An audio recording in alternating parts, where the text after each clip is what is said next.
Hello बच्चों, अब है question number 20। A compass needle free to turn in a horizontal plane is placed at the center of the circular coil of 30 tons and radius 12 centimeter।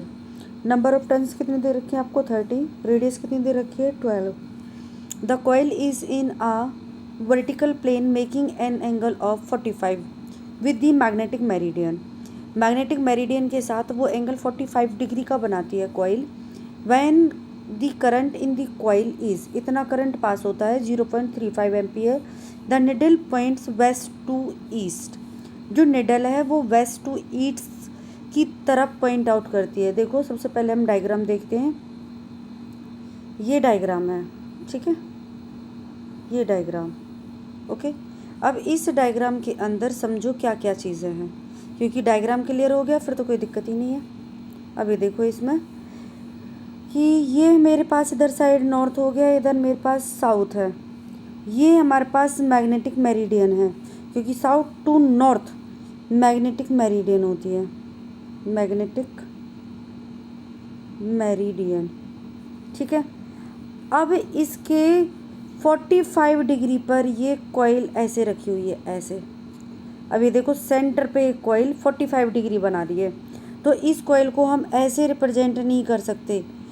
और कैसे represent करेंगे? इस तरह से represent करेंगे, क्योंकि सेंटर पे जो कॉइल है वो हमें इस तरह से दिखाई देगी, ये इस तरह से दिखाई देगी।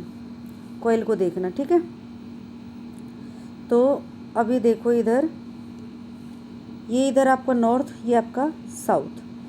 तो ये इस मैग्नेटिक मेरिडियन के हॉरिजॉन्टल के साथ 45 डिग्री का एंगल बनाती है। और जो ये कॉइल है, जो ये कॉइल है, इस कॉइल में करंट पास हो रहा है, तो करंट जितना इसमें पास हो रहा है 0.3 एम्पियर हो रहा है। लेकिन जो इससे जो मैग्नेटिक फील्ड बन रही है, इस कॉइल से जो मैग्नेटिक फील्ड बन रही है, उसके कारण जो निडल है वो वेस्ट टू ईस्ट, इस डायरेक्शन में निडल आपकी डिफ्लेक्ट हो रही है। ये निडल की डायरेक्शन है और मैग्नेटिक मेरिडियन की डायरेक्शन इधर साइड है। इसका मतलब यदि आपके पास जो अर्थ मैग्नेटिक फील्ड से ये कॉइल की जो मैग्नेटिक फील्ड है इफेक्ट नहीं होती, तो निडल इसी डायरेक्शन में पॉइंट करती। क्लियर? लेकिन अब इस निडल की जो कॉइल है, उस कॉइल में जो मैग्नेटिक फील्ड बन रही है, कॉइल में जो मैग्नेटिक फील्ड बन रही है, उस कॉइल की जो मैग्नेटिक फील्ड की निडल की डायरेक्शन इधर साइड है। लेकिन इधर साइड क्यों है? क्योंकि इसके जो इधर साइड जो मैग्नेटिक फील्ड है, उस मैग्नेटिक फील्ड का इस मैग्नेटिक निडल पर कोई फ़र्क नहीं पड़ रहा। तो जब कोई फ़र्क नहीं पड़ रहा, तो ये हमारे पास मैग्नेटिक फील्ड की हॉरिजॉन्टल कंपोनेंट और ये इधर हो जाएगा हमारे पास वर्टिकल कंपोनेंट। इन दोनों के बीच में ये जो डायरेक्शन है, ये हमें क्या देगा? रिजल्टेंट। और जब ये आपको पता है, जब बीच में ये लाइन ड्रॉ है, तो ये एंगल भी कितने डिग्री का होगा? 45 डिग्री का, ठीक है। अब जब ये आपके पास, और ये क्या हो जाएगा कंपोनेंट आपका? जब ये आपके पास इधर साइड हो गया आपके पास बी कॉस थीटा, मतलब बी कॉस 45 डिग्री, तो इधर क्या होगा आपके पास? B sine 45 degree, right. तो आपके पास जो एच कंपोनेंट है, एच कंपोनेंट को बैलेंस कौन करेगा? Vertical component of magnetic field of the coil. तो एच किसके इक्वल हो जाएगा? बी साइन 45 के इक्वल। और कॉइल के सेंटर पे मैग्नेटिक फील्ड की कितना बनता है आपका? B is equal to mu naught I upon में 2r। ओके, आई होप आपको ये क्लियर हो गया होगा। अब चलो इसका सॉल्यूशन देख लेते हैं। ये देखिए सॉल्यूशन, ये देखो एन दे रखी है आपको 30, आर दे रखी है 12 सेंटीमीटर, सेंटीमीटर को मीटर में चेंज कर लिया है। करंट दे रखा है 0.35। तो हमें इसमें एच निकालनी है, तो एच किसके इक्वल हो गई? बी साइन 45 के इक्वल। तो बी आपके पास सेंटर ऑफ द कॉइल के लिए फॉर्मूला क्या होता है? म्यू नॉट आई अपॉन में 2r। देखो 2 पाई से कैंसिल 2, और नंबर ऑफ टर्न्स के लिए n से मल्टीप्लाई कर दिया, तो कंफ्यूज नहीं होने का, ये आपके पास फॉर्मूला है। तो इसमें वैल्यू पुट कर दी, सारी वैल्यू पुट करने के बाद अब आपके पास ये sin 45 से भी मल्टीप्लाई होगा, क्योंकि ये आपके पास b की वैल्यू है, क्योंकि इसको कंपोनेंट साइन 45 भी तो लेना है हमें। तो ये आ गया आपके पास, ये centre of the magnetic field, ये आपका साइन 45 और ये आपका हॉरिजॉन्टल कंपोनेंट। अब इसको सॉल्व करके आपके पास फॉर्म ये आ जाएगा। अब क्वेश्चन में ये कह रहा है बी पार्ट में कि the current in the coil is reversed, current की कॉइल का जो करंट को क्या कर दें हम, रिवर्स कर दें।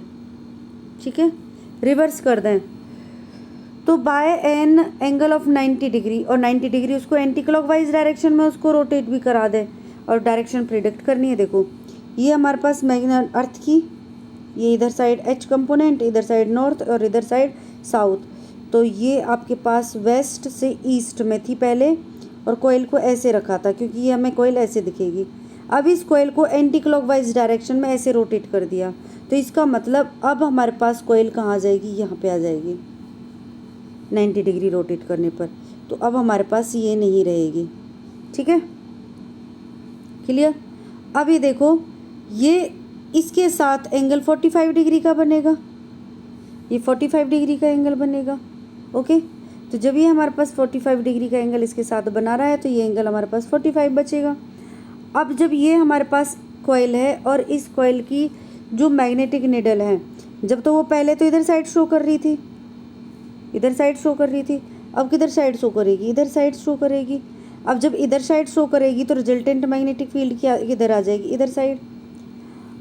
और हमें लेना है एंगल ये 45 डिग्री का, तो ये हमारे पास ये हमें लेना है एंगल 45। देखो पहले को कंपैरिजन करो, पहले हमारे पास ये था, ये कॉइल थी। ठीक है, तो कॉइल में ये हमारे पास निडल शो कर रही थी, ये इसका रिजल्टेंट आ गया था। अब और एंगल हमारे पास ये 45 डिग्री का था, तो ये हॉरिजॉन्टल, ये आपके पास नेट मैग्नेटिक फील्ड के साथ निडल के साथ, तो ये एंगल नहीं आएगा। ठीक है, ये एंगल 45 का, तो इधर साइड ये आपका बी कॉस 45 और इधर कितना आ जाएगा, बी साइन 45। ठीक है, तो एच कंपोनेंट बी साइन 45 से बैलेंस होगा, तो एच की वैल्यू में कोई फ़र्क नहीं पड़ेगा, लेकिन जो डायरेक्शन है वो चेंज हो जाएगी। बस डायरेक्शन क्या हो जाएगी, रिवर्स हो जाएगी। ओके, आई होप आपको ये क्लियर हो गया होगा। नेक्स्ट क्वेश्चन है आपका 21 क्वेश्चन क्या कह रहा है, a magnetic dipole is under the influence of two magnetic field line. दो मैग्नेटिक फील्ड हैं, कंसीडर कर लें हम उनको B1 और B2। The angle between the fields directions is 90 degree. मतलब दो मैग्नेटिक फील्ड ले ली हमने ऐसे, ये B1 है, ये B2 है, और इन दोनों के बीच का एंगल वो है हमारे पास 60 degree. One of the field has इतना मैग्नीट्यूड, तो इसका मतलब हम B1 को इतना मैग्नीट्यूड कंसीडर कर लें। The dipole comes to stable equilibrium at 15 degree. जो डाइपोल होगा, डाइपोल जब स्टेबल हो जाएगा तो डाइपोल की जो डायरेक्शन है वो मैग्नेटिक फील्ड की डायरेक्शन में आ जाएगी स्टेबल। तो ये कितने पे हो जाएगा आपका, 15 डिग्री पे। तो ये एंगल कितना बचेगा आपका, 45। ओके, तो ये मैग्नेटिक फील्ड की डायरेक्शन हो गई।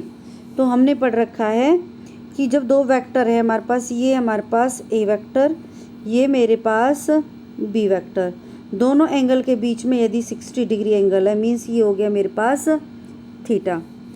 और ये इस तरह से कर सकते हो आप रेक्टेंगुलर कंपोनेंट का, ये ए ये बी, तो बीच वाला कंपोनेंट किसकी डायरेक्शन दे रहा है, मैग्नेटिक फील्ड मीन्स नेट की। तो ये मेरे पास कि एंगल क्या हो जाता है, ये अल्फ़ा हो गया, किसके बीच में, एक वेक्टर और रिजल्टेंट के बीच में, एक वेक्टर और रिजल्टेंट के बीच में। और ये एंगल पूरा किसके बीच में, वेक्टर के बीच में। तो ये एंगल मेरे पास थीटा। तो रिजल्टेंट का फॉर्मूला क्या था हमारे पास, R is equal to √a² + b² + 2ab cos theta. और tan phi भी तो निकालते थे हम, tan phi मीन्स यहाँ पे आएगा tan अल्फ़ा, और tan अल्फ़ा किसके इक्वल होता है, b साइन अल्फ़ा अपॉन में a + b cos अल्फ़ा। तो अल्फ़ा अब आपको पता है कितना है, ये वाला एंगल अल्फ़ा, ये tan अल्फ़ा आएगा तो यहाँ पे थीटा आता है आपका, यहाँ क्या आता है आपका, थीटा आता है। और थीटा कितना आपका 60 डिग्री, और यहाँ आ जाएगा आपका थीटा पूरा एंगल आ गया, पूरा एंगल 60 डिग्री है और ये एंगल कितना बचा आपका 15 डिग्री। तो ये आ जाएगा।